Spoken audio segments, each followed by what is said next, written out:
छत्तीसगढ़ में ईडी का मामला एक बार फिर तूल पकड़ रहा है, जहां पर भाजपा और कांग्रेस दोनों में ही राजनीतिक बयानबाजियां भी शुरू हो गई है। एक और कांग्रेस का कहना है कि ईडी भाजपा की षड्यंत्र पूर्व एजेंसी है, तो वहीं भाजपा के मंत्री रामविचार नेताम ने इस पर पलटवार करते हुए कहा, यदि गड़बड़ी हुई है तो डरने की क्या बात है, ईडी जांच करेगी, अपराधियों को कैसे छोड़ देंगे, जांच एजेंसी अपना काम करेगी, संवैधानिक रूप से अधिकार मिला है तो उसके आधार पर ही कार्रवाई होगी। ईडी और सरकार मिली हुई है सब तौर पर। भाई मैं कह रहा हूँ कि अगर गड़बड़ी नहीं हुई है तो उनको डरने की बात क्या है। और गड़बड़ी है तो ईडी हो या फिर आईटी डिपार्टमेंट हो, ये सब तो जांच तो करेंगे ना, कि ऐसे छोड़ दें।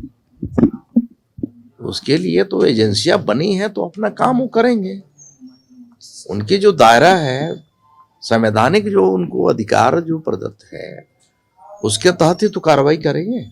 सर, असीम दास ने ये भी कहा है अपने बयान पे कि मुझे दबाव बना करके मुझसे जबरदस्ती बयान लिया गया है। जेल में वकील के साथ एक व्यक्ति आया हुआ था, वो दबाव बनाए। तो क्या इसकी जांच आप लोग भी मांग उठाते हैं कि आखिर कौन व्यक्ति था जो असीम दास से बयान पलटवा रहा?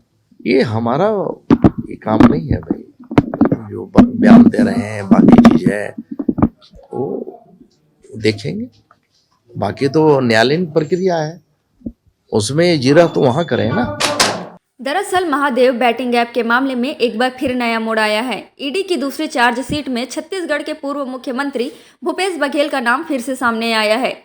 ईडी ने कोर्ट में बताया कि आरोपी आसिम दास अपने पुराने बयान पर ही कायम है, जिसमें उसने कहा था कि उसे भूपेश बघेल को नकदी डिलीवरी करने के लिए भेजा गया था। ईडी ने बताया आसिम दास ने 12 दिसंबर को नया बयान दर्ज कराया था, जिसमें वो अपने पुराने बयान से मुकर गया था। इसमें उसने कहा था कि 3 नवंबर को उसने जो बयान दिया था वह किसी प्रभावशाली व्यक्ति के दबाव में दिया था, जो कि उसके वकील के साथ ही आया था।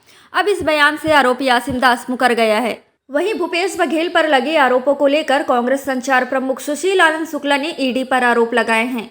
उन्होंने बयान देते हुए ईडी को बीजेपी की षड्यंत्रकारी एजेंसी बताया है। उन्होंने कहा, ईडी जांच एजेंसी नहीं बल्कि बीजेपी की षड्यंत्रकारी एजेंसी है। आसिम दास के आरोपों पर भूपेश बघेल के खिलाफ प्रेस नोट जारी किया था। आसिम दास ने कोर्ट में बयान का खंडन भी किया। बयान झुटलाने के लिए ईडी जेल के अंदर जाकर बयान ले रही है। 3rd डिग्री वाले बयान या कोर्ट के बयान किसे ऑथेंटिक माना जाए, सभी बयानों से साफ होता है कि यह ईडी का षड्यंत्र है। पूरी तरीके से इसका मुकाबला किया जाएगा। भूपेश बघेल पाक साफ होकर निकलेंगे। बीजेपी का षड्यंत्र सबके सामने होगा। ईडी जांच एजेंसी नहीं, अब ईडी भारतीय जनता पार्टी की षड्यंत्रकारी एजेंसी बन चुकी है। जिस असीम दास के बयान के आधार पर आनन फानन में मुख्यमंत्री श्री भूपेश बघेल के खिलाफ में ईडी ने प्रेस नोट जारी किया था, उसी असीम दास ने कोर्ट में अपने उस बयान का खंडन किया था। ईडी की, मुझे अंग्रेजी नहीं आती, ईडी ने जबरिया उसमें हस्ताक्षर करवाया था। असीम दास ने यह बयान अदालत के सामने दिया था अपने वकील के माध्यम से। अब ईडी एक बार फिर से उस बयान को झुटलाने के लिए जेल के अंदर जाके असीम दास का बयान लेती है। तो कौन सा बयान ज़्यादा ऑथेंटिक माना जाएगा, जो ईडी ने 3rd डिग्री इस्तेमाल करके शुरू में लिया था, या फिर जो उस व्यक्ति ने कोर्ट के माध्यम से कोर्ट को प्रस्तुत किया था अपने वकील के माध्यम से, या फिर जो फिर ईडी ने जेल में जाके उस बयान को लिया था। तो इस सारे तीनों बयान का विश्लेषण करने पर साफ हो रहा है कि यह ईडी का षड्यंत्र मात्र है। पूरी तरीके से इसका मुकाबला किया जाएगा। भूपेश बघेल जी इस मामले से पूरी तरीके से पाक साफ होकर सामने निकलेंगे। भारतीय जनता पार्टी का षड्यंत्र भी उजागर होगा।